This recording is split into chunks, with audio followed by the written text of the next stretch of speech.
Stay tuned for tonight's adventure with the Fat Man. Okay, here we go. Good morning, good afternoon, good evening, whatever time of day it is. I hope it's good to be where you are, because I'm really excited to be here today. My name is Baltimore Fats, and this is a Fatman Variation. Yeah!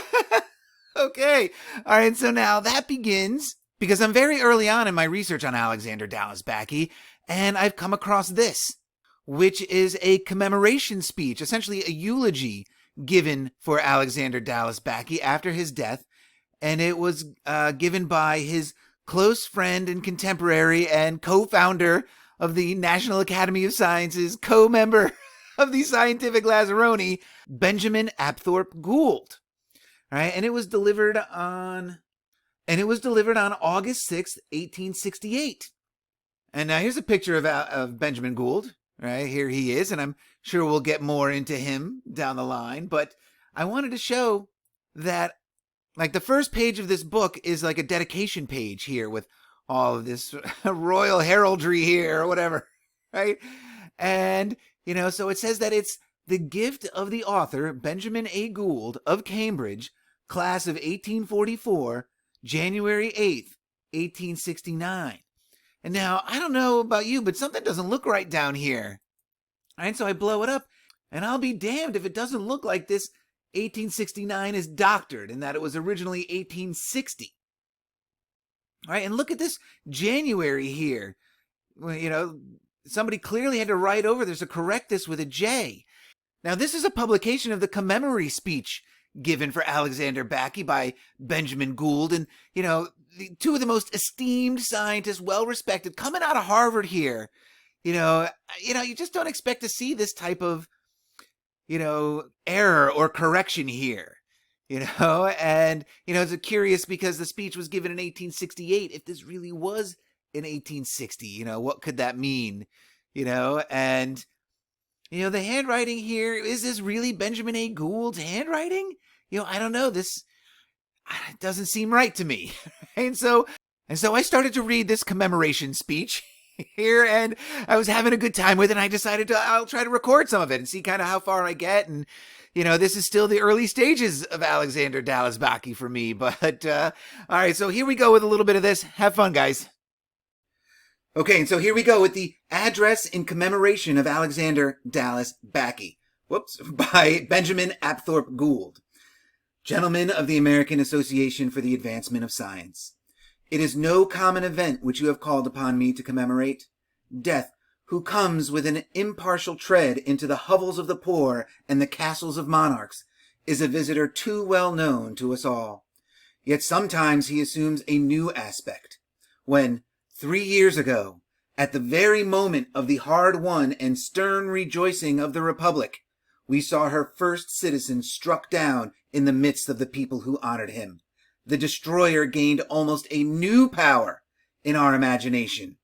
What is he really talking about here? He's talking about the end of the Civil War, right? We saw her first citizen struck down in the midst of the people who honored him. Right? The destroyer gained a new power. He who by common consent, unquestioning and unchallenged, stood forth preeminent as our leader in science, our first counselor where her welfare was at stake, unflinching in the maintenance of her interests, wise in the guidance of her affairs. He has gone from among us.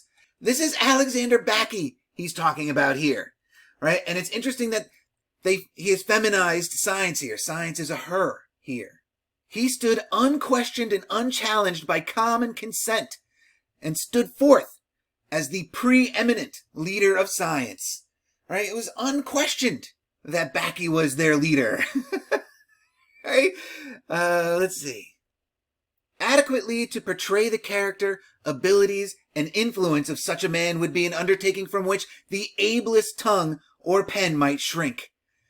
Think about that. It is not for the labor it implies, for labor is fitly bestowed in recording a life at once so great and so inspiring, not from the natural timidity, which even the most competent might well feel, in presuming to pronounce any judgment upon so rare a virtue, ability, and patriotism.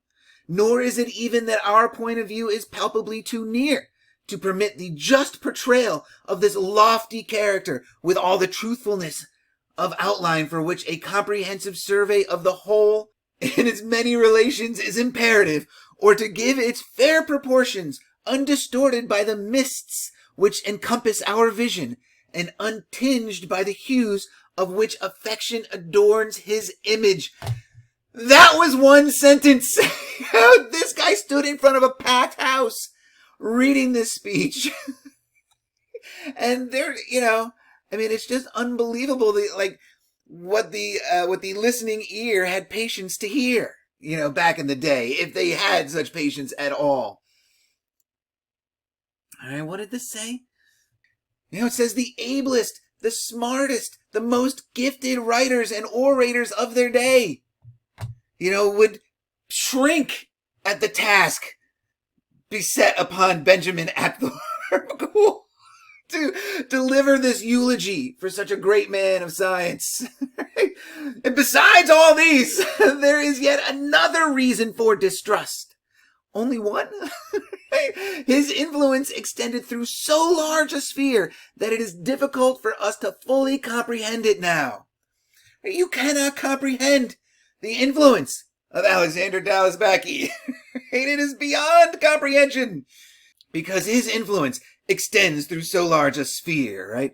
The more we examine the tokens of its action, the more we do become impressed with its extraordinary range. Tokens of its action, little bits of what he was doing fell away, and we were able to take such greatness from it. Right? These little tokens of his action had extraordinary range, right? I know of no department of physical or natural science which has not been stimulated or fostered through his means, right? No department. He is ubiquitous with science. When you think science, you're thinking Alexander Dallas Backy, boy. That's what you're thinking. Right? The legislative and executive departments of the nation knew his power through many years. That's the government. They knew his power. Alexander Backy had power, right, through many years, and relied upon it in matters far beyond the range of his ordinary pursuits. That means they came to him for more than science. Right? The Army and Navy felt and have often acknowledged their obligations to him. The Army and Navy are obligated to him. They have an obligation. I mean, how do you cash that in if you're Alexander Backy? What could you do with the Army and Navy in the palm of your hand or under your thumb, right? The progress of education, right? And it gets better, right? The progress of education, the development of scientific research, the extent of scientific discovery, the growth of the arts, right? Growth of the arts, and the spread of commerce all have been greater in America because he has lived. Right? He has improved all of these aspects of American society. How is it possible? Such a man was our beloved and honored Backy. To hesitate when summoned to put into words our common tribute were unworthy of his friend or of his pupil. It's natural to hesitate, when asked to give tribute if you were a friend or a student of his, right? Because you will all feel you were unworthy of his friend. Because you will all feel the inadequacy of the offering, right? It won't be good enough. You won't be good enough, right? And the futility of attempting to compress into the utterance of an hour or two such records and such results. An hour or two, I don't even know what page I'm on right now, but this is what he read in front of these people. An hour or two. How many pages? 70 pages. Many of you have already brought him a better tribute, that of years of fruitful labor, prompted and encouraged by himself, or of a change in the aims and pursuits of a lifetime, induced by his wise and kindly counsel. Alexander Dallas Backy was born in Philadelphia on the 19th day of July, 1806. If intellectual and moral eminence might be inferred from an honorable lineage, which, unhappily, is not always the case, it certainly would have been anticipated for him. His father was the son of Richard Backey and Sarah Franklin, the former president of the Republican Society of Philadelphia at the outbreak of the American Revolution, and Postmaster General of the United States from 1776 to 1782, and the latter, the only child of Benjamin Franklin and his wife, Deborah Reed, and herself eminent as one of the heroines of the War of Independence. The noble women who, during our recent struggle for the maintenance of the nationality they achieved, gave their time and energies to the support of the countrymen facing the edge of battle, who have aided in making the name of our own Sanitary Commission immortal, were but the unconscious imitators of that smaller but equally devoted band who, during our first struggle for national existence, similarly labored in mitigating the sufferings of our soldiers. Like them, Mrs. Backey ministered to the sick and wounded in army hospitals, and under her superintendence, more than 2,200 women were at one time employed in making garments for the barefooted and half-clad men, who, against almost unparalleled obstacles, were achieving the independence of a continent and a new vantage ground for the oppressed of all nations. The maternal grandfather of our departed colleague, for whom he received his name, was Alexander James Dallas, Secretary of the Treasury of the United States from October 1814 to November 1816, who, in the Second War of our Republic, redeemed its finances from confusion and, in the short space of 2 years, restored them to a condition of order and stability. And I have to wonder how true this is, because something's not ringing true here to me, but it says that under his administration also, the Coast Survey of the United States was established, and Mr. Hassler appointed to its superintendence. The late Commodore Dallas and Mr. George M. Dallas, Vice President of the United States, were his sons. A peculiarly large number of Mr. Backey's family, both on the paternal and maternal side, were engaged in the government service, civil or military, and young Backey was destined by his father for the army, which offered also to the boy an attractive career. And we're going to see just how connected he is. I mean, you want to talk about nepotism. I mean, Backey was as connected as they come, right? Accordingly, at the age of 15, he entered the military academy at West Point, where he graduated July 1st, 1825, the first scholar in a class so far above the usual grade of excellence that 4 of its members were assigned to the Corps of Engineers, although for more than 1 or 2 in each class to attain this distinction was a rare occurrence. Now, so what it's saying is that the class of 1825 was so smart that 4 of its graduates went on to the Corps of Engineers, whereas in years previous, it was lucky if 1 or 2 did. So that, by inference, is saying that there were years where none did. So the Corps of Engineers is a very elite group. Only the best of the best get into the Army Corps of Engineers in 1825.